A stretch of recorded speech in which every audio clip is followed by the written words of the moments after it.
Hey, what's up, rock stars? This is Alex Bourne coming at you from the Midwest, and today I want to talk about notes on the guitar. And the reason it's good to know where your notes are is because one of the things that is unique about the guitar is that you can take a certain chord, for example, certain chord shape, and move it around to different places, and it will still be the same type of chord as it was before. On other instruments, that's not as consistent. So it's really important to know your note names, because then you can slide your shapes around to the notes that you need, and then you have the chord that you're looking for.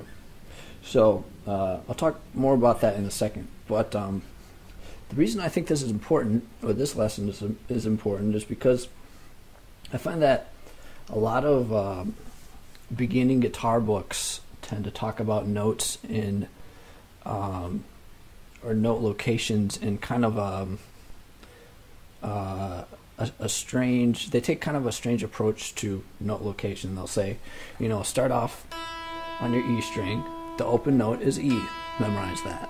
And then on your first fret, that's F, memorize that. And then on the third fret, that's G, memorize that. Now on your B string, open note is B, first fret is C, third fret is D, second fret is C sharp, and so on and so forth. And not that that's incorrect or anything, but I think there's a more simple way to find the notes on the guitar.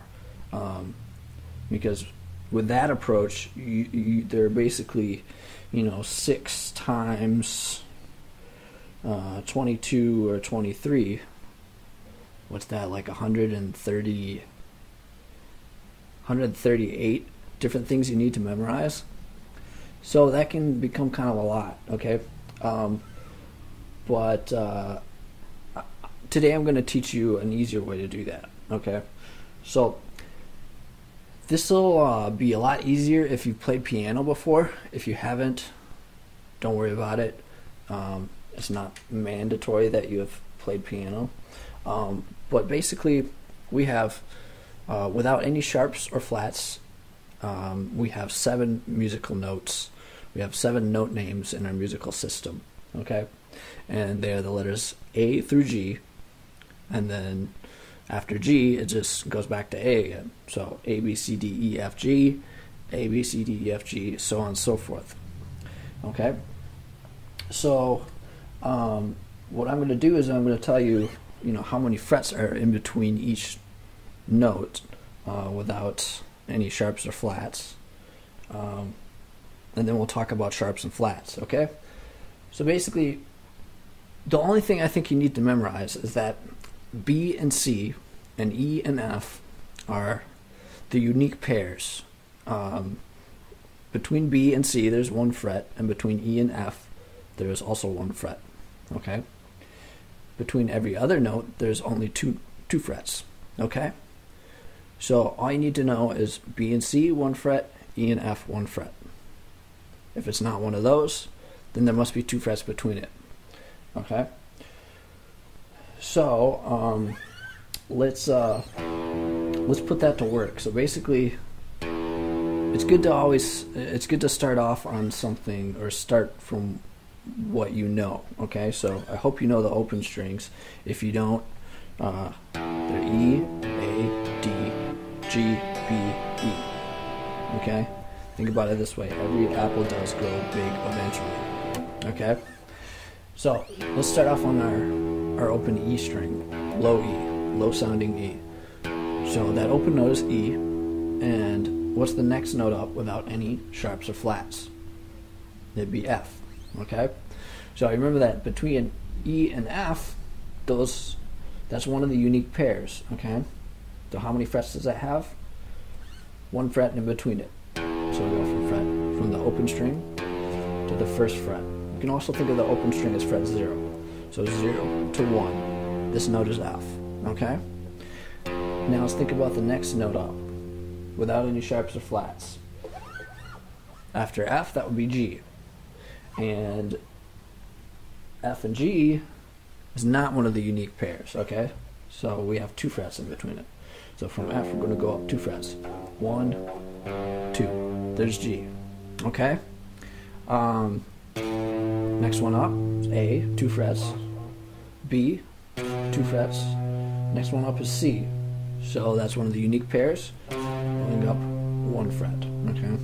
And then after that, 2 frets. And then after that, 2 frets back to E, okay? Notice that the 12th fret E is the same as the open string E.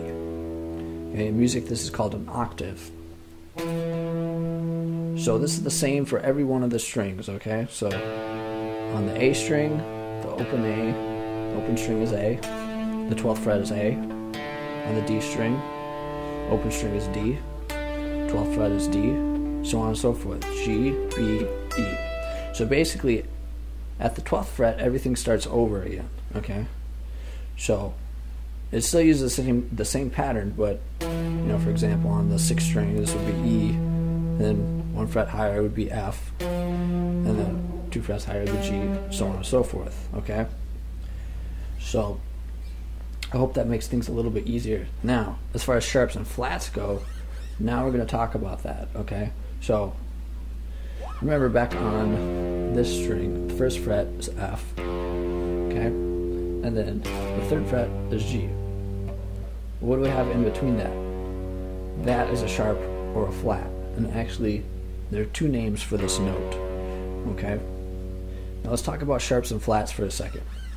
So a sharp means you raise a note by 1 fret. A flat is the opposite. You lower a note by 1 fret, okay?